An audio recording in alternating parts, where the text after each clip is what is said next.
Welcome to Q&A. I'm Tony Jones, and answering your questions tonight, world-renowned evolutionary biologist and author of The God Delusion, Richard Dawkins. And wait a minute. Hold your applause just for a moment. And Australia's most senior Catholic churchman, the Archbishop of Sydney, Cardinal George Pell. Please welcome our special guest.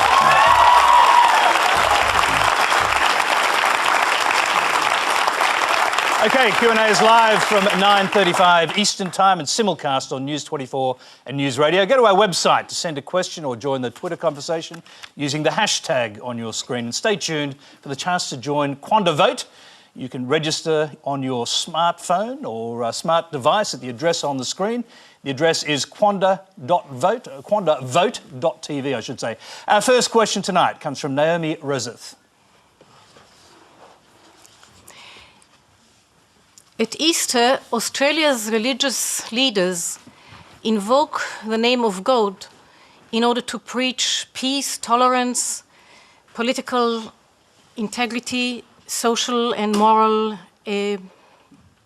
fortitude, all obviously positive and worthwhile values.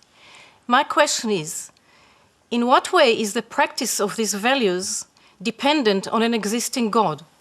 Is it possible for an atheist to be a peace-loving, socially responsible person? Richard Dawkins, let's start with you. Well, obviously the answer to that question is yes. I mean, that could hardly be otherwise.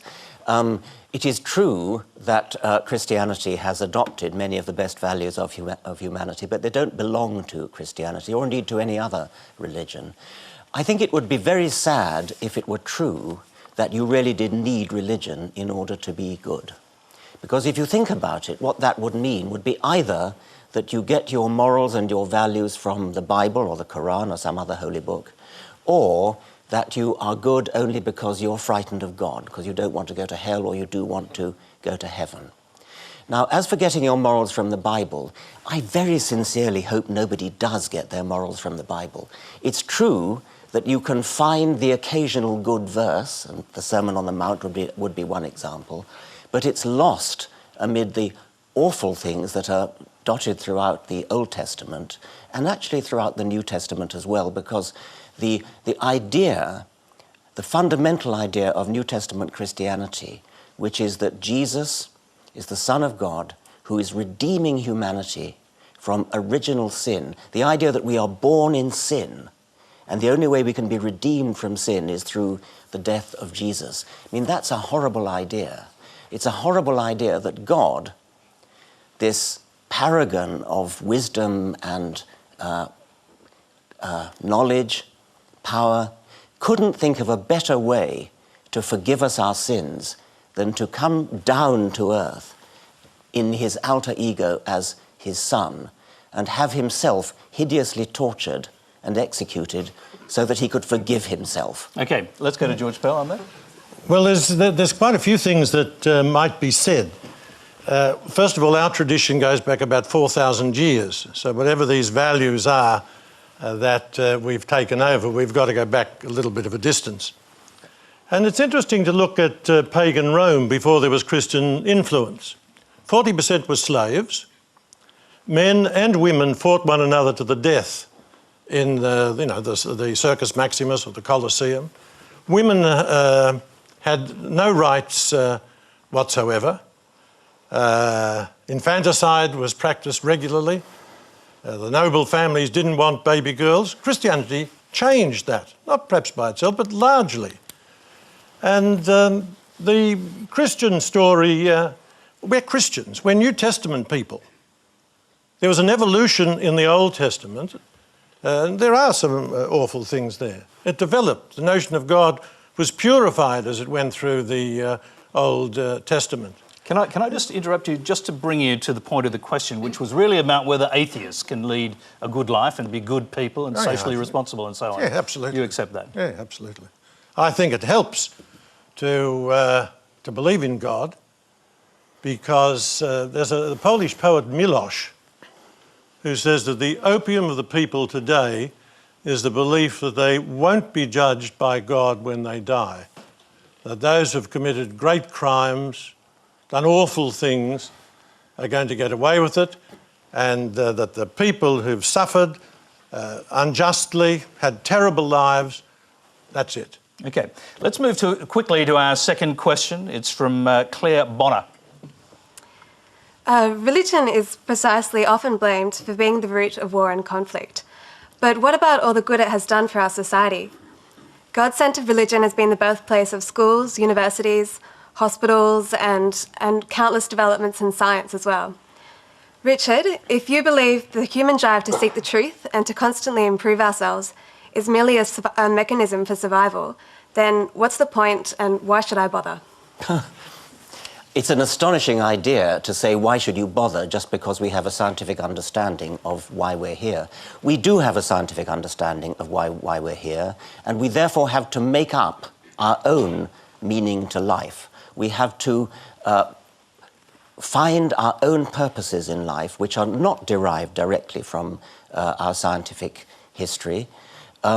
When you say that Christianity has been responsible for a lot of good, including science, by the way, which is somewhat ironic, I think that most of the great benefits in humanity, such as the abolition of slavery, such as the emancipation of women, which the Cardinal mentioned both of, these have been wrung out of our Christian history without much support from Christianity.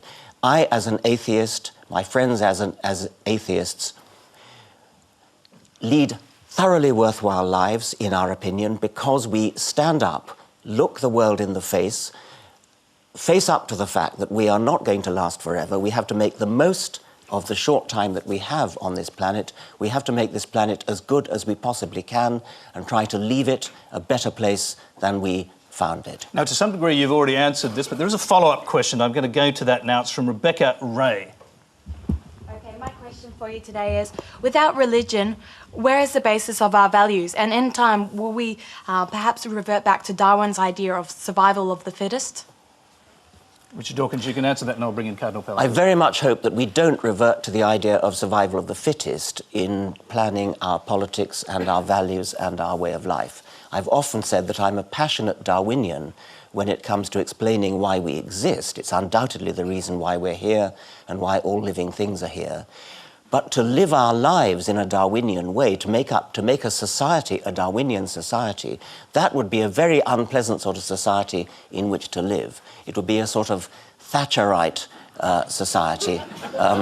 And we want to, I mean, in a way, I feel that one of the reasons for learning about Darwinian evolution is as an object lesson in how not to set up our values and our social lives. George Pell. Well, it's interesting because I think in the space of about 2 minutes, Richard has said two different things. One of which is that science can't tell us why we're here, and then in the next minute, trying to say that it does. No, I said it can tell us why we're here. It can't. Well, I simply contradict you in that case. Well, what is the reason that science gives why we're here? Science tells us how things happen.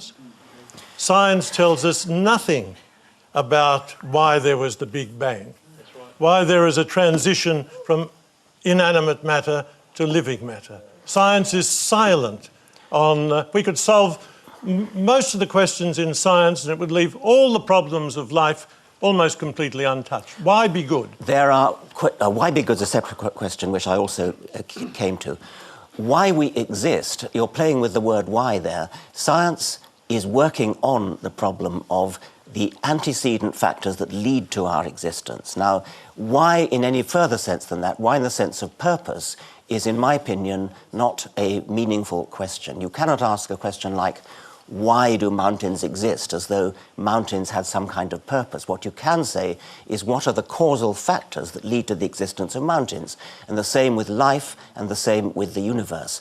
Now, science over the centuries has gradually pieced together answers to those questions. Why in that sense? It's true that there are still some gaps, but surely, Cardinal, you're not going to fall for the God of the gaps trap of saying that that religion is going to fill in those gaps which science has so far not yet answered. No, I'm not going to be diverted at all. I'm happy to come back to that. Okay.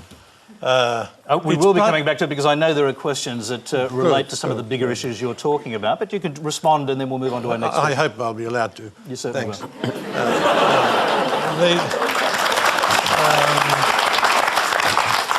It's part of being human to ask why we exist.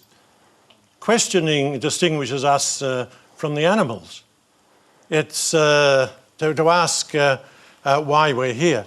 So I repeat, and this is a commonplace in science, science has nothing to say about that. As whatever it might say about mountains, it can't say what is the purpose of human life. And it's not Maggie Thatcher who is in the epitome or the personification of social Darwinism. It's Hitler and Stalin. Because it's the struggle for survival.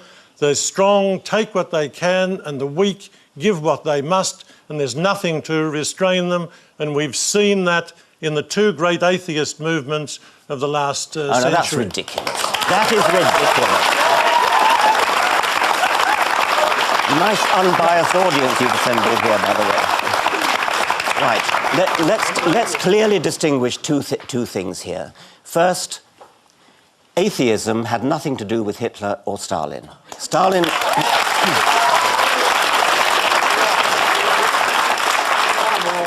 Stalin was an atheist, Hitler was not. It doesn't matter what they were with respect to atheism. They did their horrible things for entirely different reasons. Now, you are right when you say that aspects of what Hitler tried to do could be regarded as arising out of Darwinian natural selection. That's exactly why I said that I despise Darwinian natural selection as a motto for how we should live. I tried to say we should not live by Darwinian principles, but Darwinian principles explain how we got here and why we exist in the scientific sense. Now, Cardinal, you said it's part of human nature to want to ask the question why, in the sense of purpose. It may very well be part of human nature, but that doesn't make it a valid question. There are all sorts of questions which you can ask. What's funny about that? What is funny about that? OK, we'd like the audience not to yell out. If we can do that, that'd be great. We're going to move on. I didn't finish, I'm sorry. OK, well, finish your point, because there are lots of questions pertaining to this. We will the question why is not necessarily a question that deserves to be answered. There are all sorts of questions that people can ask, like, what is the colour of jealousy? That's a silly question. Exactly. Why is a silly question? Why is a silly question? You can ask, what are the factors that led to something coming into existence? That's a sensible question. But what is the purpose of the universe is a silly question. It has no meaning. Could I just interpose very briefly? Very briefly. I think it's a very poignant and real question to ask, why is there suffering?